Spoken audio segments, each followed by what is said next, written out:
Hello student, welcome back to my channel.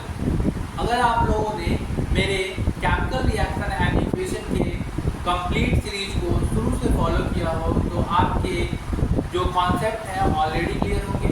तो आज से हम एनसीईआरटी क्वेश्चन सीरीज को शुरू करने जा रहे हैं और हम इसमें एनसीईआरटी के 1 बाय 1 क्वेश्चन को डिस्कस करेंगे एग्जाम ओरिएंटेड अप्रोच के साथ। तो चलिए शुरू करते हैं बिना किसी डिले किए हुए। क्वेश्चन नंबर फर्स्ट जो है आपका, which of the statement about the reaction below are incorrect।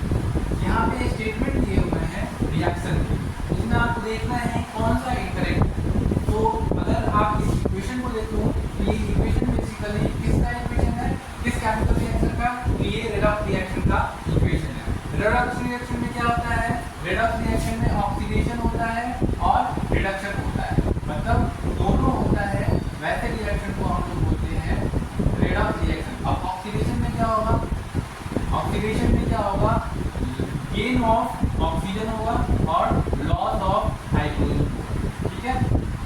Reduction में क्या होता है, रिडक्शन में हमारा लॉस ऑफ ऑक्सीजन होता है एंड गेन ऑफ हाइड्रोजन होता है, गेन ऑफ हाइड्रोजन। तो ऐसे रिएक्शन को हम लोग रिडक्शन बोलते हैं। तो ऑक्सीडेशन एंड रिडक्शन हमें पता है कि ऑक्सीडेशन में गेन ऑफ ऑक्सीजन और रिडक्शन में लॉस ऑफ ऑक्सीजन। इस इक्वेशन को आप देखो, अगर आप इस ध्यान से इस इक्वेशन को देखोगे तो लेफ्ट हैंड साइड पे जो रिएक्टेंट का हमारा साइड है उसमें क्या दिया हुआ है, लीड ऑक्साइड और कार्बन, ठीक है। लेकिन राइट हैंड साइड में आप देखोगे तो ओनली लीड दिया हुआ है और कार्बन डाइऑक्साइड। तो बेसिकली यहाँ पे अगर लीड ऑक्साइड मतलब लीड ऑक्साइड का क्या हो रहा है, यानी कि यहाँ पे ऑक्सीजन का रिडक्शन हो रहा है, सॉरी ऑक्सीजन का लॉस हो रहा है। ऑक्सीजन का लॉस हो रहा है मीन्स ऑक्सीजन का लॉस होने को हम लोग क्या बोलते हैं, ऑक्सीजन के लॉस होने को हम लोग रिडक्शन बोलते हैं, ठीक है। इसी तरीके से कार्बन, कार्बन का क्या हो रहा है, यहाँ पे ऑक्सीडेशन हो रहा है, क्योंकि इसमें गेन ऑफ ऑक्सीजन हो रहा है। तो राइट हैंड साइड में आपको क्या दिया हुआ है, कार्बन डाइऑक्साइड, ठीक है, जो कि इसमें क्या है, गेन ऑफ ऑक्सीजन। बट लेकिन हमारा लेफ्ट हैंड साइड में ओनली कार्बन था, कार्बन था, उसमें ऑक्सीजन मिला तो वो बन गया कार्बन डाइऑक्साइड। अब इस स्टेटमेंट को आप करो, lead is getting reduce, lead reduce हो रहा है, नहीं, लीड ऑक्साइड हमारा रिड्यूस हो रहा है। तो ये क्या हो गया हमारा रॉन्ग स्टेटमेंट। इसी तरीके से carbon dioxide is getting oxidize, carbon dioxide क्या ऑक्सीडाइज हो रहा है, कार्बन डाइऑक्साइड नहीं हो रहा है, कार्बन का ऑक्सीडेशन हो रहा है, ठीक है। तो ये भी हमारा स्टेटमेंट क्या है, गलत है। थर्ड स्टेटमेंट को देखो, carbon is getting oxidize, carbon का ऑक्सीडेशन हो रहा है, हाँ हो रहा है, कार्बन का ही तो ऑक्सीडेशन हो रहा है हमारे यहाँ। वैसे ही lead oxide is getting reduction, मतलब लीड ऑक्साइड का क्या हो रहा है, रिडक्शन हो रहा है, हाँ हो रहा था, हमने देखा था इस इक्वेशन में। तो आप अगर इस स्टेटमेंट को पढ़ने के बाद इसमें आप इनकरेक्ट देखो, इसमें देखना आपको इनकरेक्ट। अब बच्चे क्या करते हैं, जल्दीबाजी में इनकरेक्ट को नहीं देखेंगे, वो देखेंगे कि इसमें कौन सा सही है, मार के चले जाएंगे सी और डी, इसका ऑप्शन हमारा क्या हो जाएगा, सी और डी। तो इस तरीके से वो गलत करके आ जाते हैं। तो इसमें हमें सबसे पहले क्या करना होता है, इसको हमें मार्क कर लेना होता है क्वेश्चन में, ठीक है। जब भी आप इस तरीके के क्वेश्चन को अगर डील कर रहे हो तो सबसे पहले क्या कर लेना, इनकरेक्ट वाले को इस तरीके से सर्कल बना लेना अपने क्वेश्चन पे, आपके दिमाग में वो फीड हो जाए कि हमें क्या देखना है, स्टेटमेंट को देख के इनकरेक्ट फाइंड आउट करना है। तो इनकरेक्ट यानी कि हमारा यहाँ पे अगर देखो A and B, A and C, A B and 4 या ऑल, मतलब ए बी सी मतलब तीनों हमारे गलत है या सारे के सारे इसमें गलत है। तो हमारे यहाँ पे गलत क्या है, हमारा ए एंड बी गलत है, ठीक है। तो यहाँ पे जो दो स्टेटमेंट दिया हुआ है A and B, that is basically incorrect statement. तो ये इसका आंसर होगा। सेकंड क्वेश्चन की अगर बात करें तो सेकंड क्वेश्चन में क्या दिया हुआ है, the above reaction is an example of a combination reaction, double displacement reaction, decomposition reaction and displacement reaction.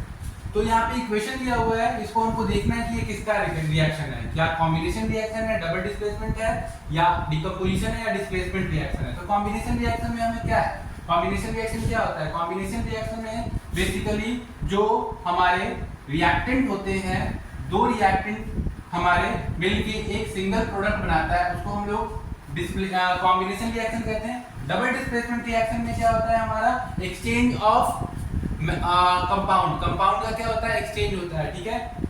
Decomposition में जो क्या होता है, हमारा जो बड़ा रिएक्टेंट है छोटे छोटे प्रोडक्ट में डिकम्पोज होता है, जिसको हम लोग डिकम्पोजिशन बोलते हैं। और डिस्प्लेसमेंट रिएक्शन में क्या होता है, जो डिस्प्लेसमेंट रिएक्शन होता है हमारा, जो मोर रिएक्टिव मेटल होते हैं लेस रिएक्टिव मेटल को डिस्प्लेस करके खुद उसके जगह पे जाके बैठ जाते हैं, ठीक है। तो वैसे रिएक्शन को हम लोग डिस्प्लेसमेंट रिएक्शन बोलते हैं। तो ये क्या हमारा दिख रहा है, कॉम्बिनेशन रिएक्शन? नहीं, ये कॉम्बिनेशन रिएक्शन नहीं है। हमारा रिएक्टेंट जो है हमारा 2 है, लेकिन प्रोडक्ट हमारा क्या है, ये भी क्या है, 2 है, ठीक है। तो ये भी हमारा कॉम्बिनेशन रिएक्शन नहीं होगा।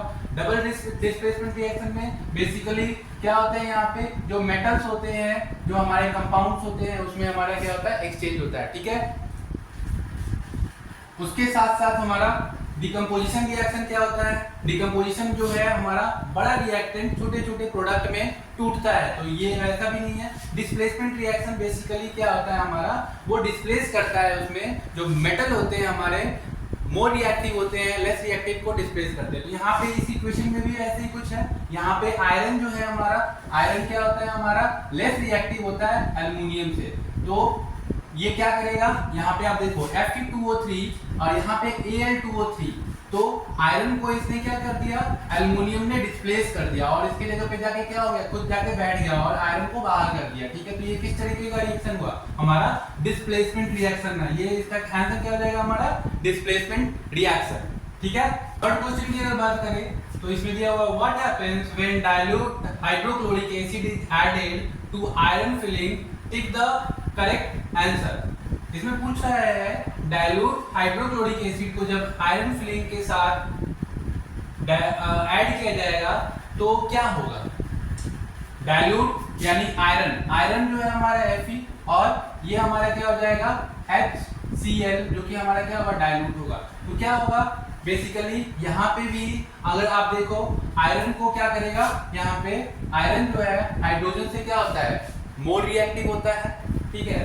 तो क्या होगा यहाँ पे हमारा FeCl2 प्लस क्या फॉर्म करेगा, हाइड्रोजन, यानी हाइड्रोजन को क्या कर देगा, वो बाहर कर देगा, ठीक है। तो हाइड्रोजन हमारा आयरन से क्या होता है, लेस रिएक्टिव होता है, तो वो क्या करेगा, उसको डिस्प्लेस करेगा। किसको करेगा डिस्प्लेस, यानी कि हमारा यहाँ पे हाइड्रोजन को डिस्प्लेस करेगा और क्लोरीन के साथ बैठेगा और हाइड्रोजन को क्या कर देगा, बाहर कर देगा। तो ये यहाँ पे इस तरीके से क्या होगा, FeCl2 आयरन क्लोराइड का फॉर्मेशन होगा और हाइड्रोजन गैस का फॉर्मेशन होगा। हाइड्रोजन गैस यानी कि hydrogen gas and iron chloride is produce, क्या होगा हमारा, हाइड्रोजन गैस और आयरन क्लोराइड का फॉर्मेशन होगा, मतलब प्रोड्यूस होगा। तो क्या होगा इसका आंसर, ये हमारा A is the correct one, ठीक है।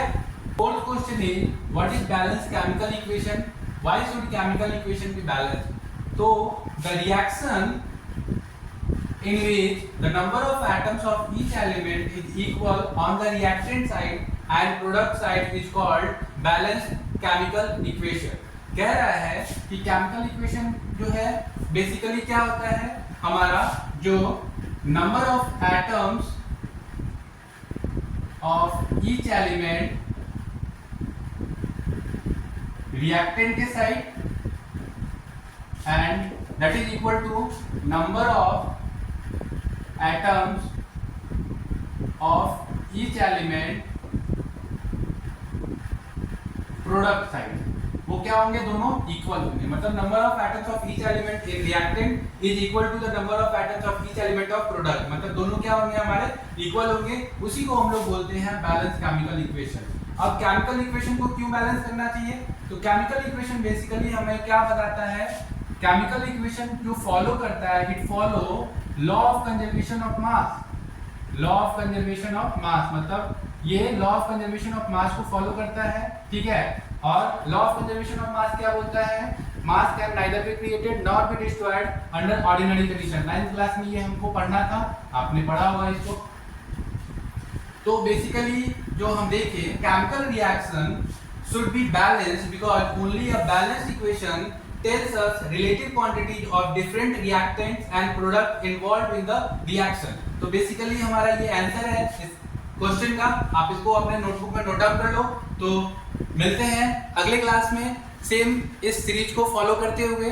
तो अभी के लिए इतना ही। अगर आपको ये वीडियो अच्छा लगा हो तो अपने दोस्तों में शेयर करो, लाइक करो वीडियो को, सब्सक्राइब करो मेरे चैनल को। मिलते हैं अगले क्लास में। तो अभी के लिए इतना ही। Have a nice day. Thank you.